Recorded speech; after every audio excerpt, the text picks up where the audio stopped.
What happens when a black man helps an elderly woman board a flight and gets treated like a threat? He walked away in silence that day, but a week later, he returned to the very same gate. What followed turned everything about power and justice upside down. You ever see a man do something good, something pure, and get slapped in the face by the world for it? That was me, right there at gate C9. Early morning flight. I wasn't late. I wasn't loud. I wasn't bothering a soul. I was just helping someone's mama. She couldn't have weighed more than 100 pounds soaking wet. Silver hair tucked beneath a floral scarf, purse clutched tight to her chest like it held all her secrets. Her knees were shaking, but her pride? That was solid as a brick wall. No wheelchair, she'd insisted. I got this, she said. I nodded. Your son's waiting for you in Charlotte, right? Yes, baby. Then we're getting you to Charlotte together. I held out my arm like I was escorting royalty. She grabbed on with the kind of grip only grandmothers have, strong, sacred, and serious. I scooped up her 2 battered grocery bags like they were Louis Vuitton and walked her to the gate like she was my own blood. I wasn't dressed to impress. Just dark jeans, a clean black jacket, and a ball cap with the gold Summit Air logo stitched across the front. Nothing flashy, just enough to say, I belong here. But apparently, some people don't care what your cap says when your skin isn't the color they expect. She came strutting in like she ran the whole airport. Tall, blonde, stiff smile and clipboard pressed to her chest like it was a badge of honor. She had that corporate air about her, policy over people. Sir, you can't be standing here, she snapped, her eyes flicking between me and the elderly woman like we were planning a heist. You absolutely cannot escort someone to the gate. That's a breach of our safety protocols. I'm not escorting, I replied calmly. I'm assisting. Her knees are a. We have staff for that. She cut me off. Voice clipped. The old woman clung tighter to my arm. Ma'am, I'm just... Step away, she barked. Then, to the old woman, she turned on the sugar. Can you walk on your own, ma'am? She looked at me, eyes wide, then whispered, he's helping me. He's kind. He's interfering, the agent snapped, raising her voice. He needs to leave. Now. She slammed her finger against the wall-mounted intercom. Red light blinked. A call went out. 2 security guards started walking toward us. And right there, with that woman holding on to me like I was the only steady thing in a shaking world, while uniforms approached like I was public enemy number 1, I realized this wasn't about safety. It was about control. It was about who they think belongs. It was about what they saw when they looked at me. A man helping a grandma? Or a threat? That moment changed everything. One of the guards got in my face. Sir, you need to step away. Can I ask why? You're disrupting procedures. The woman still held on to my arm. Her voice trembled. He's just helping me. But her words didn't matter. Not to them. Because when help looks like me, it comes with suspicion. The agent's tone dropped to fake professional. Ma'am, we'll assist you. Sir, please don't escalate. Escalate? I looked around. Phones were out. People were watching. That thick, sticky tension in the air like before a storm. I could have made a scene. I could have shouted. But I looked down at her, and I knew I couldn't do that. Not to her. So I sighed. Deep. The kind of sigh your soul lets out when it's tired of being misunderstood. I let go of her hand. Took a step back. Make sure you write this down, I told the guard, low and steady. Because one day, you're gonna wish you stood on the right side of this. The agent didn't flinch. Just waved a hand. Escort him out. No drama needed, I muttered. I got legs. I'll walk. As I turned, the old woman's voice cracked through the noise. You're a good man. I'm sorry for them. She didn't need to say sorry.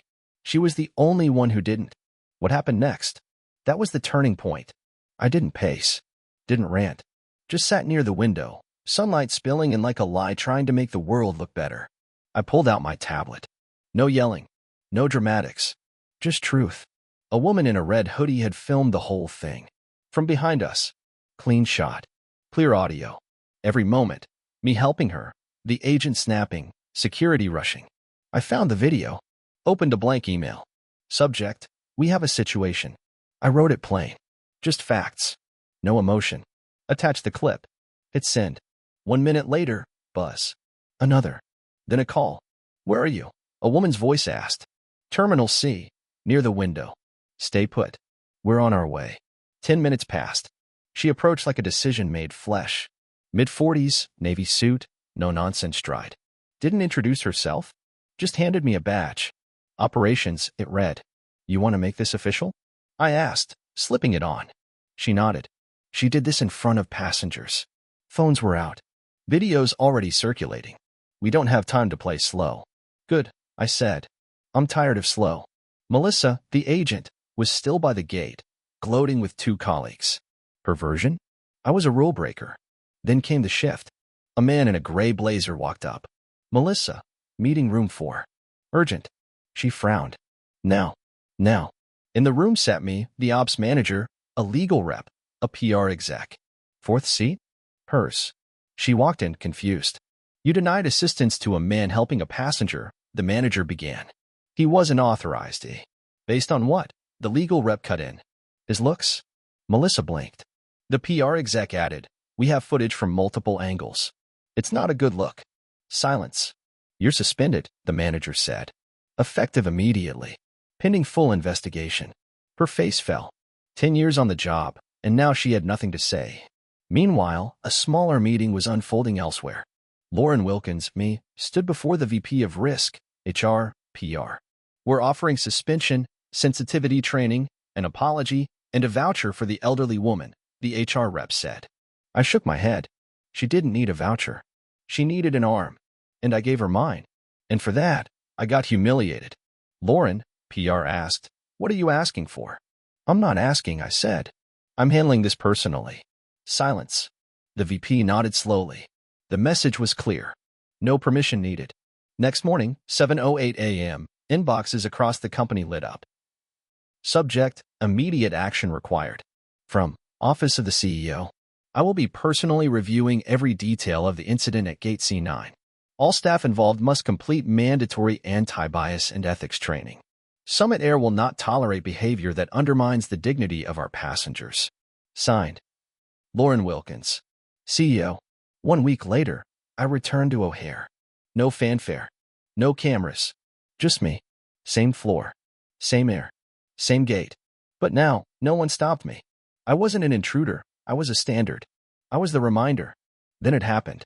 An older woman walked by, another passenger struggling with a bag.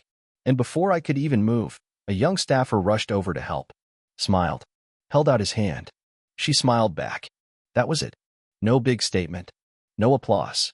Just the kind of small moment that once got me dragged out. But now? It was the new normal. And as I passed Gate C9, I nodded once. Not for what I endured, but for what would never happen again. Because sometimes justice doesn't scream. Sometimes it whispers through the choices people make after the noise dies down. And this time, the whisper was heard. Loud and clear.